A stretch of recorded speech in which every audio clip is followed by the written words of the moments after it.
Hi friends, అందరూ బాగున్నారు అనుకుంటున్నాను. నేను కూడా బాగున్నాను. ఇవాళ ఇక్కడ అమెరికాలో షేర్ మార్కెట్లు చూస్తే భారీ పతనానికి లోనైంది. నిన్న సాయంత్రం అమెరికా షేర్ మార్కెట్లు క్లోజ్ అయిన తర్వాత ట్రంప్ గారి అనౌన్స్మెంట్లు వచ్చినాయి టారిఫ్స్ గురించి. దానికి వ్యతిరేకత తెలుపుతూ ఇవాళ లక్షల కోట్లలో విక్రయాలు జరిపారు మదుకరులు. విపరీతంగా సెల్ ఆఫ్ అయిపోయింది. దానికి కారణం ఏమంటున్నారంటే, ఈ టారిఫ్స్ వేయటం వల్ల అమెరికా మళ్ళీ రిసెషన్లోకి వెళ్ళిపోద్ది, భారీగా రిసెషన్లోకి వెళ్ళిపోద్ది, మళ్ళీ ఇన్ఫ్లేషన్ పెరిగిపోద్ది, చాలా భయంకరమైన స్థితికి వస్తుంది అని భయపడి ఇవాళ విపరీతంగా సెల్ ఆఫ్ చేశారు. కొన్ని లక్షల కోట్లు, ట్రిలియన్స్ ఆఫ్ డాలర్స్ ఆవిరైపోయిందంటే చూడండి, ఆలోచించండి. చాలా బాధాకరంగా ఉంది. బ్లడ్ బాత్ అన్ని సెక్టార్స్, మెయిన్గా మన అమెరికన్ షేర్ మార్కెట్లో డౌ జోన్స్ వచ్చి 1650 పాయింట్లు పడిపోయిందంటే ఆలోచించండి. ఒక్క రోజులో 1600 పాయింట్లు డౌన్ అయిపోయింది. దాని తర్వాత నాస్టాక్ వచ్చి ఇంచుమించు 950-1000 పాయింట్లు దాకా డౌన్ అయింది. నాస్టాక్ అంటే టెక్ కంపెనీస్ అంటే మన క్రిప్టో కరెన్సీకి సంబంధించిన టెక్ కంపెనీస్ కూడా ఉన్నాయి. దాంట్లో చాలా ఉన్నాయి టెక్ కంపెనీస్. వాటిలో మొత్తం విక్రయాలు అమ్మి సెల్ ఆఫ్. ఎక్కడ చూసినా మొత్తం సెల్ ఆఫ్ చేస్తున్నారు. ఇది మట్టుకే కాదు, ఇంకా కమోడిటీస్ కూడా విపరీతంగా పడిపోతున్నాయి, కుప్పకూలిపోతుంది. మొత్తం మార్కెట్ అంతా కుప్పకూలిపోయింది. Not only American market, all over world global markets అన్నీ కూడా కుప్పకూలిపోతున్నాయి. గ్లోబల్ ఫైనాన్షియల్ మార్కెట్స్ అన్నీ కుప్పకూలిపోతున్నాయి. ఏమంటే వ్యతిరేకత, భయం పడుతున్నారు అందరూ. మళ్ళీ రిసెషన్ వచ్చేస్తుంది, మళ్ళీ కోవిడ్ టైంకి వెళ్తుంది మార్కెట్. ఇది ఎంత అమ్మకాలు జరపడం అనేది చూసింది అమెరికా మార్కెట్లో వచ్చి మిడ్ ఆఫ్ 2020 2020 మిడ్లో చూసారంటే ఎంత డౌన్ఫాల్ అనేది మార్కెట్లో. దాని తర్వాత మళ్ళీ ఇప్పుడే అట్లా చూడటం. దానికి కారణం అంటున్నారు, ఖచ్చితంగా ఇంకా అమెరికాలో రిసెషన్ వచ్చేస్తుంది, చాలా జాబ్స్ పోతాయి, కంపెనీలన్నీ మూతపడిపోతాయి, దీనివల్ల ఈ టారిఫ్స్ వల్ల చాలా దారుణంగా ధరలన్నీ విపరీతంగా పెరిగిపోతాయి. దీని మీద federal reserve bank chairman Jeremy Powell గారు ఏం నిర్ణయం తీసుకుంటాడు, ఎట్లా దీన్ని రిసెషన్ అవ్వకుండా చేస్తాడు అన్నీ వచ్చింది న్యూస్లో. మొత్తం ఇక్కడ న్యూస్లో అందరూ కూడా వాళ్ళు డిస్కషన్స్, ఎక్స్పర్ట్స్ అందరూ చెప్తుంది. ఇది మామూలు విషయం కాదు. ఈ టారిఫ్స్ వల్ల ఇంకా పతనం అయ్యే ఛాన్స్ ఉంది, ఇంకా కూడా పతనం అవుతుంది market. Not only American market, all over world global markets అన్నీ కూడా బాగా పతనం అవుతాయి. ఎందుకంటే ట్రంప్ గారి టారిఫ్స్తో మొత్తం సెల్ ఆఫ్ అయిపోయింది. గ్లోబల్ మార్కెట్స్ అన్నీ ఒక ఆందోళనతో చెందిన భయంతో భయపడిపోతున్నారు. మొత్తం మదుకరులు అందరూ, ఇన్వెస్టర్స్ అందరూ భయపడిపోతున్నారు. ఏమైపోద్ది ఏంటి అన్న భయం ఎక్కువైపోయింది. కాకపోతే ఇంత అమ్మకాలు చూసి అసలు భయపడిపోయాను. నేను కూడా మన క్రిప్టో కరెన్సీ మార్కెట్ ఏమైపోద్ది వాళ్ళ సాయంత్రానికి అనుకున్నాను. కాకపోతే కొంతవరకు బెటర్ ఏంటంటే మన క్రిప్టో కరెన్సీ మార్కెట్ కొంతవరకు బెటర్. నేను బ్రహ్మాండంగా ఉందని నేను చెప్పను, కొంతవరకు బెటర్. ఇంత బ్లడ్ బాత్ అయితే లేదు. షేర్ మార్కెట్లో బ్లడ్ బాత్ అంతా మన క్రిప్టోలో లేదు. యాక్చువల్గా చెప్పాలంటే బిట్ కాయిన్ $80,000 అబోవ్ ఇంకా నిలబడి ఉంది స్టేబుల్గా. ఆల్ట్ కాయిన్స్ మాత్రం బాగా పడలేదని నేను అన్నాను. ఆల్ట్ కాయిన్స్ బాగా కరెక్షన్ అయితే అయ్యింది, కరెక్ట్ అవుతుంది. అర్థం కాని ఆందోళన, అయోమయం స్థితిలో ఉంది మార్కెట్. మన క్రిప్టో కరెన్సీ మార్కెట్ అయోమయం పరిస్థితి. కొనాలా, అమ్మాలా, ఉంచుకోవాలా, ఏం చేయాలి అని అర్థం కాని పరిస్థితిలో ఉంది. మరి ఇప్పుడు వరకు చూస్తే ఇందులో నుంచి ఎప్పటికీ బయటపడుతుంది. ఎందుకంటే ఓవరాల్ ఎకానమీ, మెయిన్గా యుఎస్ ఎకానమీ వచ్చి చాలా బ్యాడ్ స్టేజ్కి వచ్చేస్తుందని అందరూ ఎక్స్పర్ట్స్ అందరూ అంటున్నారు. ఇది కానీ కంటిన్యూ అయితే టారిఫ్స్ ఖచ్చితంగా ఇంకా బ్యాడ్ స్టేజ్కి వచ్చేస్తుంది అంటున్నారు. కాకపోతే ట్రంప్ గారు ఏం చేశాడంటే 5వ తారీఖు వరకు టైం పెట్టాడు. 5వ తారీఖు కొన్ని టారిఫ్స్ పెడతాను. ఆల్రెడీ మెక్సికో, కెనడా, చైనా మీద ఆల్రెడీ టారిఫ్స్ ఉన్నాయి. అవి నిన్న కూడా మళ్ళీ 2వ తారీఖున ఇంకా అడిషనల్ టారిఫ్స్ అనౌన్స్ చేశాడు. 5వ తారీఖు నాటికి అన్ని కంట్రీస్ మీద టారిఫ్స్ వేస్తా ఉన్నాడు. 9వ తారీఖు కల్లా మొత్తం పూర్తి చేస్తానన్నాడు. దీనివల్ల వాళ్ళందరూ కూడా అన్ని దేశాల వాళ్ళు ఒక విషయం జరుగుతుంది ఏంటంటే, అన్ని దేశాల వాళ్ళు ఇప్పుడు ఏమంటున్నారంటే మాటలు జరుపుదాం, మాటలతో చూద్దాం, మరీ మీరు ఎంత దారుణంగా ఇంత తీవ్రంగా టారిఫ్స్ చేస్తే మా వల్ల కాదు, మేము నష్టాలు ఊబిలో కూరుకుపోతాం, కనుక కొంచెం మాట్లాడుకునే డైలాగ్ డిస్కస్ చేసుకుని ఈ టారిఫ్స్ని ఎట్లా చేద్దాం ఏంటి అనేది ఆలోచిద్దాం అన్నట్టు ఒక్కొక్కళ్ళు వస్తున్నారు.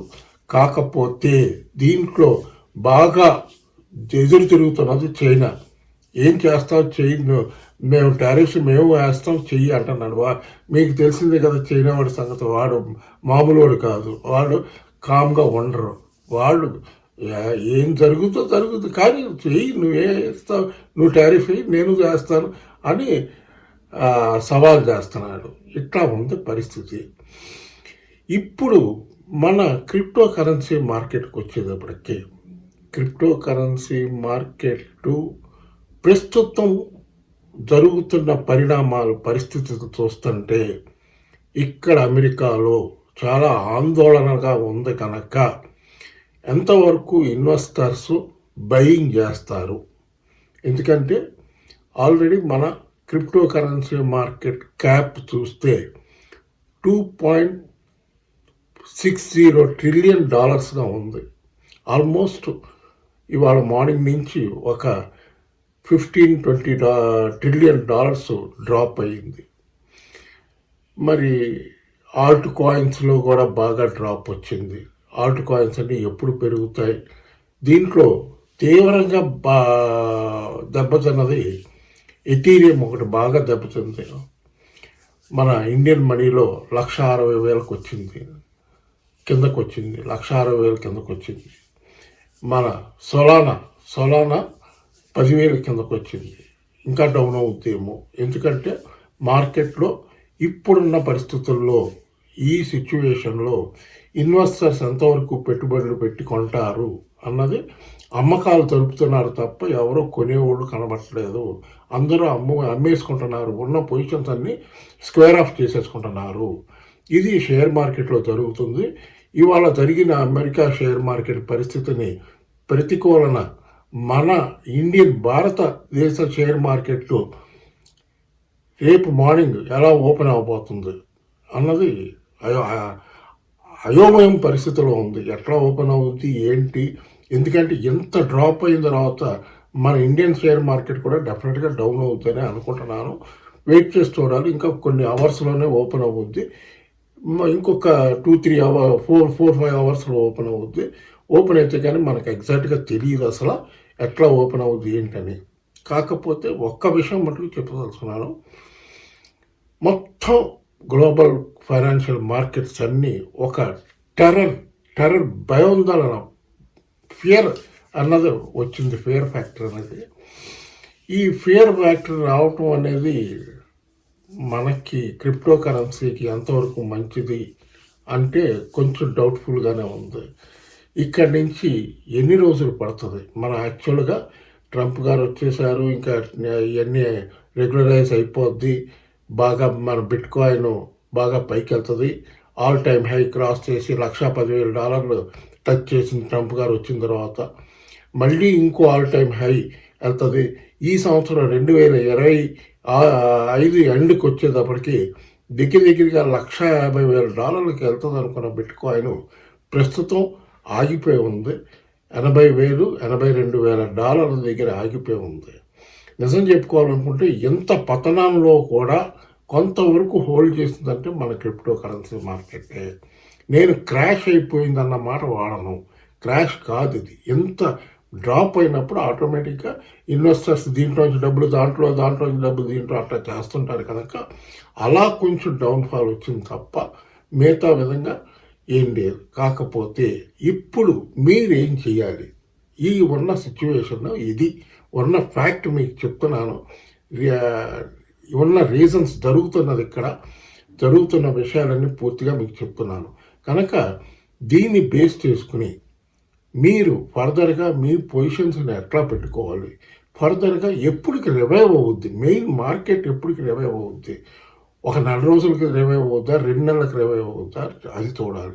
అది కాకుండా ఒకవేళ ట్రంప్ గారు మనసు మార్చుకుని మళ్ళీ 5వ తారీఖు వరకు టైం పెట్టాడు, ఇంకా ఫైనలైజ్ అవ్వలేదు అంటున్నాడు. 5వ తారీఖు నాడు కొంచెం రీకన్సిడర్ చేయొచ్చేమో అన్న న్యూస్ ఒకటి వచ్చింది వాళ్ళ. దాన్ని ప్రతికూలన ఎట్లా పోతుంది ఏంటనేది చూడాలి. కొంచెం ఆయన ఏమన్నా రిలాక్స్ చేసి ఓకే ఇంత కాదు నేను చేస్తాను అని మాట్లాడి డైలాగ్లో మాట్లాడుకుని చేద్దామని అనుకుంటే తప్పకుండా మన క్రిప్టో కరెన్సీ మార్కెట్ కూడా రేజ్ అవుద్ది. కాకపోతే కొంచెం టైం పడుతుంది వీటిలోంచి బయటపడడానికని నేను అనుకుంటున్నాను. నా పర్సనల్ ఒపీనియన్ మీకు ఉన్న జరుగుతున్న ఫ్యాక్ట్స్ చెప్పేశాను. ఈ టైంలో కొంచెం బయింగ్ సంగతి కొంచెం ఆప్ పెట్టుకోండి. ఇప్పుడేం బయింగ్ చేసుకోవద్దు, వెయిట్ చేయండి, వాచ్ చేయండి మార్కెట్ని. సిచ్యువేషన్ కూడా బాగా తెలుసుకుని ఇన్వెస్ట్ చేసుకోవడం మెయిన్ అని నా ఆలోచన. కొంచెం జాగ్రత్తగా ఉండండి మీ పోర్ట్ఫోలియోస్ని. ఆల్ట్ కాయిన్స్లో మంచి కాయిన్స్ సెలెక్ట్ చేసుకుని పెట్టుకోండి, అంతే తప్ప కొనబాకండి, వెయిట్ చేయండి. అసలు ఎప్పటికి రివైవ్ అవుతుంది అనేది ఎగ్జాక్ట్గా తెలియట్లేదు. పొజిషన్ అయితే మళ్ళీ మార్కెట్లన్నీ క్రిప్టో కరెన్సీ మార్కెట్ అని కాదు, షేర్ మార్కెట్ రైజ్ అయితేనే క్రిప్టో కరెన్సీ మార్కెట్ కూడా రైజ్ అవుతుంది. ఎందుకంటే ఈటీఎఫ్స్లో విపరీతంగా పెట్టుబడులన్నీ కంప్లీట్గా తీసిపడేశారు. ఇవాళ కొన్ని billions of dollars worth of ఈటీఎఫ్స్ని సెల్ ఆఫ్ చేసేసారు. అంతే దాంట్లో నుంచి డబ్బులన్నీ కూడా బయటకు వచ్చేసినాయి. ఈ డబ్బులన్నీ వచ్చేస్తే ఈ ఇన్వెస్ట్మెంట్ కంపెనీస్ అన్నీ ఏం చేయబోతున్నాయి, ఎలా చేయబోతున్నారు, ఏం చేస్తారు అనేది అర్థమై కావట్లేదు. పూర్తిగా అసలు మైండ్ బ్లాక్ అయిపోయింది. ఏం చేయాలి, ఫర్దర్గా ఎట్లా చేయాలి ఏంటి అనేది అర్థం కావట్లేదు. ఓకే వెయిట్ చేద్దాం. భయపడాలి, ఇటువంటి సిచ్యువేషన్స్లో భయపడాలి. కొంతమందికి ధైర్యం ఉంటుంది, నాకైతే కొంచెం ఫేర్గానే ఉంది. నిజం చెప్పాలంటే నాకైతే ఫేర్గానే ఉంది. ఆల్రెడీ ఒక వీడియోలో చెప్పాను, నా పొజిషన్స్ అన్నీ స్క్వేర్ ఆఫ్ చేసేసాను. 20 రోజుల క్రితమే నేను స్క్వేర్ ఆఫ్ చేసేసాను, క్లియర్గా మీకు ఓపెన్గా చెప్పాను. ప్రస్తుతం అయితే నా దగ్గర ఏ పొజిషన్స్ లేవు, నేను వెయిట్ చేస్తున్నాను. ఆపర్చునిటీ వచ్చినప్పుడు బై చేసుకున్నాను. ఓకే, ఇప్పుడు మీకు ఇంకొక ఇన్ఫర్మేషన్ ఏంటంటే, మీరు ఎవరైనా క్రిప్టో ఎక్స్చేంజ్లో అకౌంట్ ఓపెన్ చేసుకోవాలంటే కాయిన్డీసీఎక్స్ ఎక్స్చేంజ్ బాగుంది. దాంట్లో ఐఎన్ఆర్ డిపాజిట్ విత్డ్రాయల్ అన్నీ బాగున్నాయి. దాని లింక్ వచ్చి వీడియో డిస్క్రిప్షన్లో ఉంటుంది. ఆ లింక్ ప్రెస్ చేశారంటే యాప్ ఆటోమేటిక్గా మీ మొబైల్ ఫోన్లోకి వచ్చేస్తుంది. కేవైసీ చేశారంటే వితిన్ 1 అవర్ ట్రేడింగ్ చేసుకోవచ్చు. దాని తర్వాత ఇంకొక ఇన్ఫర్మేషన్ ఏంటంటే, ఇప్పుడు నాకు వాట్సాప్ లేదు కనుక మీరు నన్ను ఇన్స్టాగ్రామ్లో ఈ నేమ్లో మీరు నన్ను ఫాలో చేస్తే ఖచ్చితంగా అక్కడ మీ డౌట్స్ ఏమన్నా ఉంటే పెడితే నేను ఏదో టైంలో ఖచ్చితంగా మీకు రిప్లై ఇస్తాను. అదొక్కటే సోర్సెస్ నాతో కాంటాక్ట్లో ఉన్నారండి. ఓకే ఫ్రెండ్స్, ఏం భయపడమాకండి, చూద్దాం ఏం జరుగుతుంది. దేవుడికి భారం పెట్టి కూర్చుందాం, వెయిట్ చేసి చూద్దాం. కాకపోతే బయింగ్ మాత్రం కొంచెం చూసుకుని జాగ్రత్తగా చేసుకోండి. ఫ్యూచర్స్లో ట్రేడింగ్ చేసేవాళ్ళు షార్ట్ చేయొచ్చు మార్కెట్ని, భయపడద్దు, ధైర్యంగా షార్ట్ చేయండి. షార్ట్ చేసి సంపాదించుకోండి, బాగా సంపాదించుకోవచ్చు షార్ట్ చేసుకోవడం. కొంచెం స్టాప్ లాస్లు మెయింటైన్ చేసి షార్ట్ చేయండి మార్కెట్ని. అంటే షార్ట్ అంటే సెల్ ఆఫ్ చేయడం, బయింగ్ కాదు. ఫ్యూచర్స్లో నేను చెప్తుంది, ఫ్యూచర్స్లో సెల్ ఆఫ్ చేయండి. కాయిన్స్ని సెల్ ఆఫ్ చేసి కొంచెం బాగా డబ్బులు చేయొచ్చు. జాగ్రత్తగా చేసుకుంటే అది చూసుకోండి. ఇప్పట్లో కొంచెం టైం, ఇంకొక 1 వీక్ 10 డేస్ పడుతుంది. ఈ మార్కెట్ పరిస్థితి ఏంటి, ఎగ్జాక్ట్గా అసలు ఏం జరుగుతుంది, ఈ టారిఫ్స్ వల్ల ఇంత వ్యతిరేకత, అమెరికన్సే ఇంత బ్యాడ్గా చెప్తున్నారంటే, ఇంత భయపడిపోతున్నారంటే మరి మిగతా దేశాల సంగతి ఏంటి, గ్లోబల్ సిచ్యువేషన్ సంగతి ఏంటి అనేది అర్థం కావట్లేదు. కనుక పొజిషన్స్ అన్నీ జాగ్రత్తగా చూసుకోండి. సైలెంట్గా ఏమీ కొనకుండా ఉండటం బెటర్ అని ఈ పీరియడ్లో ఏమి బయింగ్ ఏం చేయకుండా వెయిట్ చేయడం బెటర్ అని నేను అనుకుంటున్నాను. అది నా పర్సనల్ ఒపీనియన్, నేను చెప్పాను. ఈ వీడియో కానీ నచ్చితే బాగా లైక్లు పెట్టండి, బాగా షేర్ చేయండి, బాగా సబ్స్క్రైబ్ చేయండి. బాయ్.